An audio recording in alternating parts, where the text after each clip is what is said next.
Genesis chapter 19. The destruction of Sodom. When the two angels reached Sodom in the evening, Lot was sitting at the gate of the town. As soon as he saw them, he rose to meet them, bowed with his face to the ground, and said, "My lords, I pray you to come to your servant's house to stay the night. Wash your feet, and then in the morning you may rise early and go on your way." They said, "No, we will spend the night in the square." But so strongly did he insist that they went with him to his house. There he prepared a meal for them, baking bread without yeast. This they ate. They had not yet gone to bed when men from the town surrounded the house. They were the men of Sodom, young and old, the entire population. They called Lot and said to him, "Where are the men who arrived here tonight? Send them out so that we may have sex with them."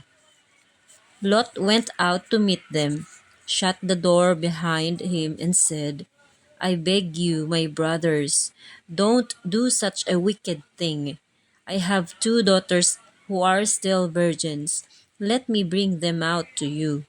You may do with them as you please, but don't do anything to these men, for they have come to shelter under my roof."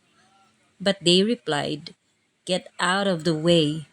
This fellow is a foreigner and he wants to play the judge. Now we will do worse with you than with them."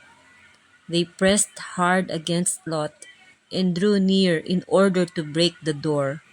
But the men inside the house stretched out their hands to bring Lot inside and then shut the door. As for those at the entrance of the house, they were struck with blindness, from the smallest to the largest, so that they were unable to find the door. The two men said to Lot, "Who is still here with you? Your sons in law? Get them out of the place, your sons, your daughters, and all your people in the town. We are about to destroy this place. The cry for retribution against it is great before Yahweh, who has sent us to destroy it." Lot went out and spoke to his sons in law, those who were to marry his daughters, saying, "Hurry, leave, for Yahweh is about to destroy the town." But they took what he said as a joke. At daybreak, the angels urged Lot, saying, "Hurry, take your wife and two daughters who are here, lest they perish because of the sin of the town." As he hesitated, the men took him by the hand and his wife and two daughters with him, because Yahweh had mercy on him, and they led him outside the town. When they were outside, the men said to him, "Flee for your life and don't look back, and don't stop anywhere in the plain. Flee to the mountain lest you perish." But Lot replied, "My lords, your servant has found favor with you, and you have shown me great kindness in saving my life. But I cannot flee to the mountains for fear the disaster will overtake me and I die. See, there is a town near enough for me to flee to, and it's a small one. Let me flee there. It is very small. That is why the town is called Zoar. So I will be safe." And the angel answered, "I grant you this favor as well, by not destroying the town you speak of. But flee fast, for I cannot do nothing until you arrive there." The sun had risen on the earth when Lot reached Zoar. Then Yahweh rained on Sodom and Gomorrah, burning sulfur out of the heavens from Yahweh. And he completely destroyed those towns and all the valley and all the inhabitants of the towns and everything that grew there. Other legends. Lot's wife looked back and she became a pillar of salt. Early next morning, Abraham returned to the place where he had stood before Yahweh. He looked towards Sodom and Gomorrah and towards all the land of the valley, and he saw smoke rising from the earth like the smoke from a furnace. So when God destroyed the towns of the plain, he remembered Abraham and made Lot escape from the catastrophe while he destroyed the cities where Lot had lived. Lot went up from Zoar and lived in the hills with his two daughters because he was afraid to live in Zoar. He lived in a cave, he and his two daughters. The elder said to the younger, "Our father is old, and there is not a man in the country to lie with us, as is the custom all over the world. Come, let us make our father drunk with wine. We shall lie with him and have the race survive through our father."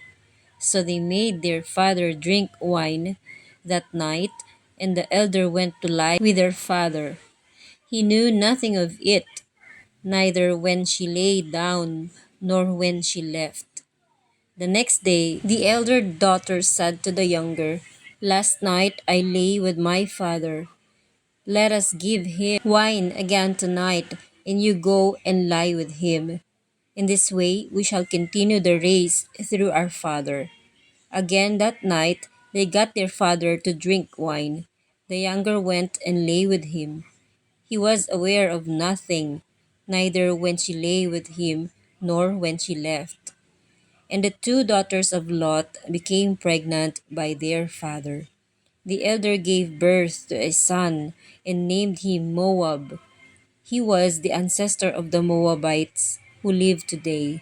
The younger also gave birth to a son and named him Ben Ami. He is the ancestor of the Ammonites who exist to this day. Genesis chapter 19 in Tagalog. Ang labis na kasamaan ng mga lalaki sa Sodoma. Nang gabing dumating sa Sodoma ang dalawang anghel, nakaupo si Lot sa may pintuan ng lungsod. Pagkakita sa kanila, siya'y tumayo at sinalubong sila. Nagpatira pa siya sa harapan ng mga anghel. "Mga Ginoo," wika niya, "kayo po'y inaanyayahan ko sa amin. Doon na kayo maghugas ng paa at magpalipas ng gabi. Bukas na ng maaga kayo magpatuloy ng paglalakbay." Ngunit sumagot sila, "Salamat, dito na lang kami magpapalipas ng gabi." Ngunit sila'y pinilit niyang mabuti kaya sumama na rin sa wakas at ipinaganda sila ni Lot ng masarap na hapunan. Nang matutulog na sila, pinaligiran ng mga taga-Sodoma ang bahay. Lahat ng lalaki ng lungsod, bata at matanda ay naroon. Pasigaw nilang tinanong si Lot, "Nasaan ang mga panauhin mo? Palabasin mo't sisipingan namin." Lumabas si Lot at isinara ang pinto. Sinabi niya sa mga ito, "Huwag mga kaibigan, napakasama ng gagawin ninyong iyan. Ako'y may dalawang anak na dalaga. Sila na ang ibibigay ko sa inyo. Huwag lamang ninyong galawin ang mga lalaking ito. Mga panauhin ko sila at dapat ko silang ingatan." Ngunit sumigaw sila, "Huwag kang makialam, dayuhan. Sino kang magtuturo sa amin ng aming gagawin? Tumabi ka kung hindi mo gustong masaktan." At itinulak nila si Lot at tinangkang wasakin ang pinto. Ngunit hinaltak siya ng kanyang mga panauhin at isinara ang pinto. Pagkatapos, binulag nila ang mga tao sa labas, kaya't hindi makita ng mga ito ang pinto. Iniwan ni Lot ang Sodoma. Sinabi ng dalawang panauhin kay Lot, "Madali ka, isama mong lahat ang iyong mga anak at kamag-anak. Umalis na kayo, sapagkat gugunawin namin ang lungsod na ito." Dininig ni Yahweh ang mabibigat na sumbong laban sa mga taga-Sodoma, at naparito kami upang wasakin ang lungsod na ito. Pinuntahan ni Lot ang mga mapapangasawa ng kanyang mga anak na babae at sinabi sa kanila, "Kayo'y umalis agad sapagkat wawasakin ni Yahweh ang lungsod na ito." Ngunit inisip nilang nagbibiro lamang si Lot. Nang magbubukang liwayway, inapura ng mga anghel si Lot. "Madali, ialis mo na ang iyong asawa at mga anak nang hindi kayo madamay sa pagkawasak ng lungsod." Nag-aatubili pa si Lot, datapwat sa habag ni Yahweh, halos kaladkarin na sila ng mga lalaki palabas ng lungsod. Pagkatapos sinabi ng isa sa mga anghel, "Iligtas ninyo ang inyong sarili, huwag kayong lilingon o hihinto sa kapatagan. Magtago kayo sa kaburulan para hindi kayo mamatay." Ngunit sumagot si Lot, "Huwag na ron, Ginoo. Sa bagay, napakalaki na ng utang na loob ko sa inyo. Iniligtas na ninyo ako, ngunit napakalayo ng mga kaburulan. Baka hindi na ako makarating doon. Hindi ba maaaring doon na lamang sa maliit na bayang iyon? Oo, doon na kayo magpunta, at hindi ko wawasakin ang bayang iyon. Kaya madali ka. Hindi ko maitutuloy ang gagawin ko hanggat wala kayo roon." Maliit ang bayang iyon, kaya tinawag na Zoar. Winasak ang Sodoma at Gomorra. Mataas na ang araw nang sapitin ni Lot ang Zoar. Ang Sodoma at Gomorra ay saka lamang pinaulanan ng Diyos ng nagniningas na asupre. Tinupok ni Yahweh ang mga lungsod na iyon at ang buong kapatagan, lahat ng mamamayan doon, pati ang mga pananim. Ngunit lumingon ang asawa ni Lot kaya't siya'y naging haliging asin. Kinabukasan, si Abraham ay nagmamadaling pumunta sa dakong pinagtagpuan nila ni Yahweh. Mula roon, tinanaw niya ang Sodoma at Gomorra at ang buong kapatagan. Nakita niyang pumapailang lang ang makapal na usok na parang nagmumula sa malaking hurno. Nang gunawin ng Diyos ang mga lungsod na iyon, hindi rin nawaglit sa kanyang isipan si Abraham kaya iniligtas niya si Lot. Ang pasimula ng mga Moabita at Ammonita. Sa takot ni Lot na manatili sa Zoar, sila ng dalawa niyang anak ay umahon sa kaburulan at nanirahan sa isang yungib doon. Minsan, nag-usap ang magkapatid. Sinabi ng nakatatanda, "Wala nang natitirang lalaki sa daigdig. Matanda na ang ating ama at maaaring hindi na tayo magkaanak. Mabuti lasingin natin siya at ating sipingan para magkaanak tayo." Gayon nga ang ginawa nila ng gabing iyon. Sa kalasingan ni Lot, hindi niya namalayang sinipingan siya ng kanyang anak na panganay. Kinabukasay sinabi ng panganay sa bunso, "Kagabi sumiping ako sa ating ama. Lasingin natin uli siya mamaya at ikaw naman ang sumiping ng pareho tayong magkaanak." Nilasing nga nila uli si Lot ng gabing iyon at ang bunso naman ang sumiping. Tulad ng dati, hindi alam ni Lot ang kanyang kasiping dahil sa kalasingan. Bunga nito, kapwa nagdalang tao ang magkapatid. Nagkaanak ng lalaki ang panganay at tinawag niyang Moab. Sa kanya nagmula ang mga Moabita. Lalaki rin ang naging anak ng bunso at tinawag naman niya itong Ben-Ami. Sa kanya naman nagmula ang mga Ammonita.